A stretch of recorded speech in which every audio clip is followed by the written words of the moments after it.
নমস্কাৰ বন্ধু বান্ধৱীসকল, আপোনালোকক স্বাগতম জনাইছো ষ্টাডি অসম চেনেলটোলৈ। আজি আপোনালোকক শিকাম এলচিএম আমি কেনেকৈ অতি কম সময়ৰ ভিতৰত উলিয়াব পাৰো। আপোনালোকক ইয়াত 4টা ট্ৰিক জনাম। সেই ট্ৰিকৰ সহায়ত আপোনালোকে অতি সোনকালে যিকোনো সংখ্যাৰ এলচিএম উলিয়াব পাৰিব। তো বন্ধুসকল, ভিডিঅ'টো স্কিপ নকৰি সম্পূৰ্ণ চাই থাকক। ভাল লাগিলে লাইক আৰু শ্বেয়াৰ আৰু কমেণ্ট কৰিব।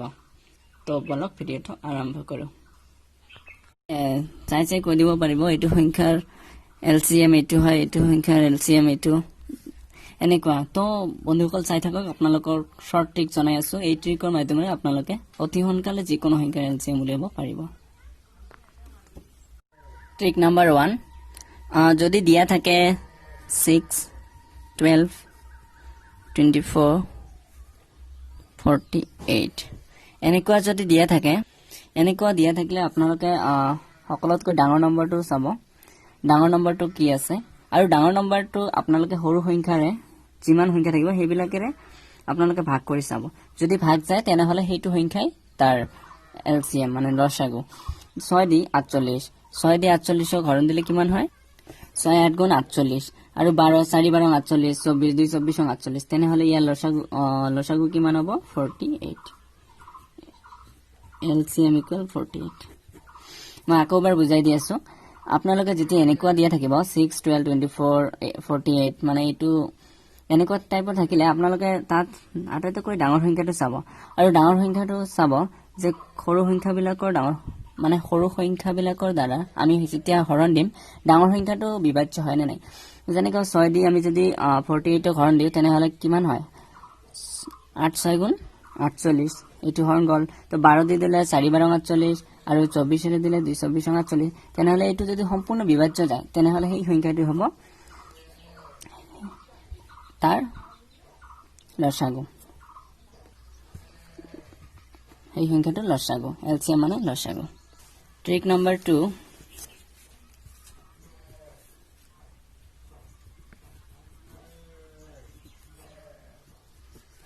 যদি থাকে 5, 15, 20, 30, যদি এনেকুৱা থাকে আপোনালোকে ফাৰ্ষ্ট টাইম চাব যিটো সংখ্যা ডাঙৰ, আপোনালোকে ডাঙৰ সংখ্যাটো চাব আৰু তাত থকা সংখ্যাবোৰৰ দি হৰণ যায় নে নাই এইটো চাব। ইয়াত 5 দি যায় 30ক 5 গুণ 30, তেনেহলে এইটো কাটি দিব। যিটো সংখ্যাৰে হৰণ যায় সেইটো কাটি দিব। তাৰপিছত 15ৰো যায় 2 15, 2 15 30, তেনে 20 আৰু 30 মানে 20ৰে 30 হৰণ নাযায়। তেনেহলে আমি সেই ক্ষেত্ৰত কি কৰিম?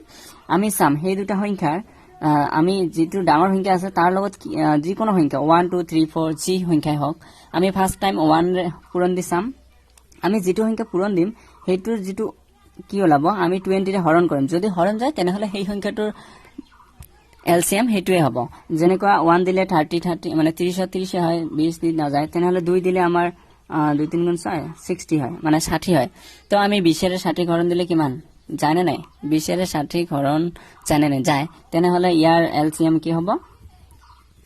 60। লসাগু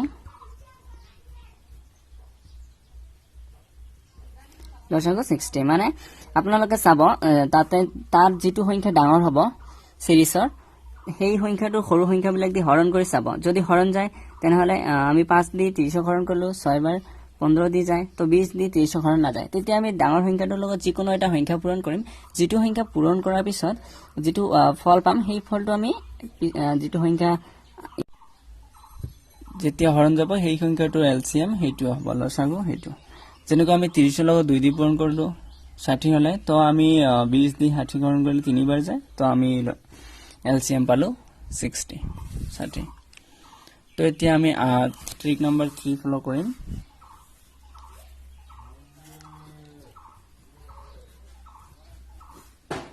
ট্ৰিক 3, যদি এনেকুৱা থাকে 7,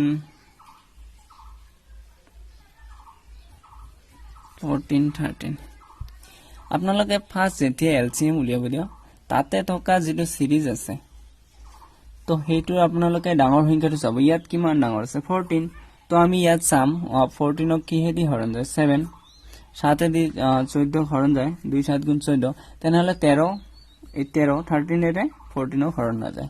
তো আমি 13টো এটা কি প্ৰাইম নাম্বাৰ মানে মৌলিক সংখ্যা তো বেলেগ সংখ্যাৰে হৰণ নাযায় তো আমি যেতিয়া মৌলিক সংখ্যা থাকিব এটা সংখ্যাত আৰু তেতিয়া আমি সেই দুটাৰ পূৰণ কৰি দিম পূৰণ কৰিলে আমাৰ হেতু এলসিএম পাম তো আমি 14 আৰু 13 পূৰণ কৰিলে কিমান হয় 182 তো ইয়াৰ এলসিএম 182 মানে যেতিয়া এনেকুৱা সিৰিজ থাকিব তাতে আমি সদায় যি কোনো সিৰিজ দিলে আমি ডাঙৰ সংখ্যাটো চাম আৰু ডাঙৰ সংখ্যাটো সৰু সংখ্যাটোৰ দ্বাৰা বিভাজ্য হয় নে নাই হৰণ যায় নে নাই আমি চাম হৰণ যোৱাৰ পিছত যেটো বাকি থাকিব আৰু ইয়াত এটো হল এটা প্ৰাইম নাম্বাৰ মৌলিক সংখ্যা তো মৌলিক সংখ্যা আমি এটো থাকিলে আমাৰ ডাঙৰ সংখ্যাটোৰ লগত হেতু ডাইৰেক্ট পূৰণ কৰি দিম পূৰণ কৰি দিলে যেটো পাম হেতু আমাৰ এলসিএম লসাগু তো ট্ৰিক নম্বৰ 4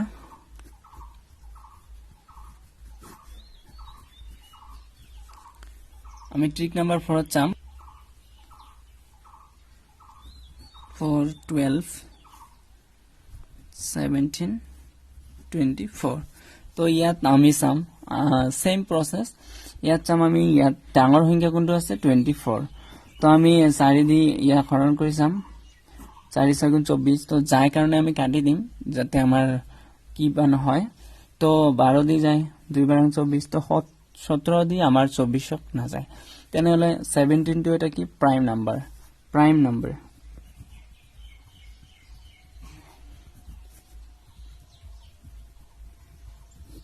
মৌলিক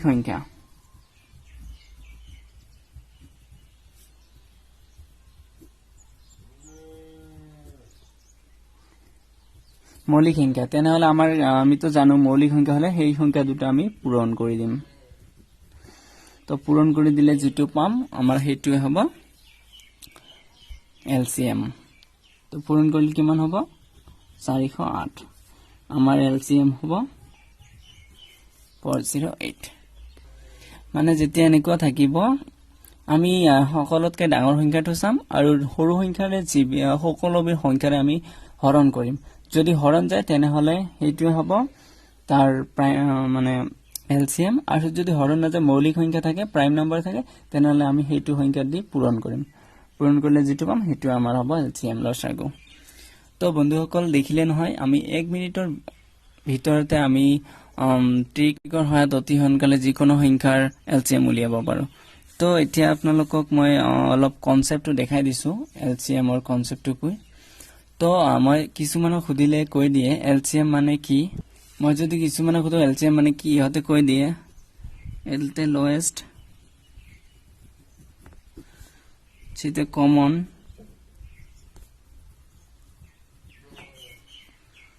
এমতে মাল্টিপল তো এইটো এলসিএম ৰ ফুল ফর্ম হে কৈ দিয়ে হতে তো এলসিএম মানে হল আমি ইয়াত তিনিটাৰ গুণিতক লিখি ললো মানে এলসিএম মানে হল কমন নাম্বাৰ আমি মিলাইছাম ইয়াত কমন নাম্বাৰ কি কি আছে এলসিএম যেনেকুৱা ইয়াত 12 আছে তাৰ পিছত আমি আৰু চাম 24 তো ইয়াতো 24 ইয়াতো 24 কমন আছে তাৰ পিছত আমি চাম আৰু পিছলৈ গলে আৰু পাম কিন্তু আমি লোয়েস্ট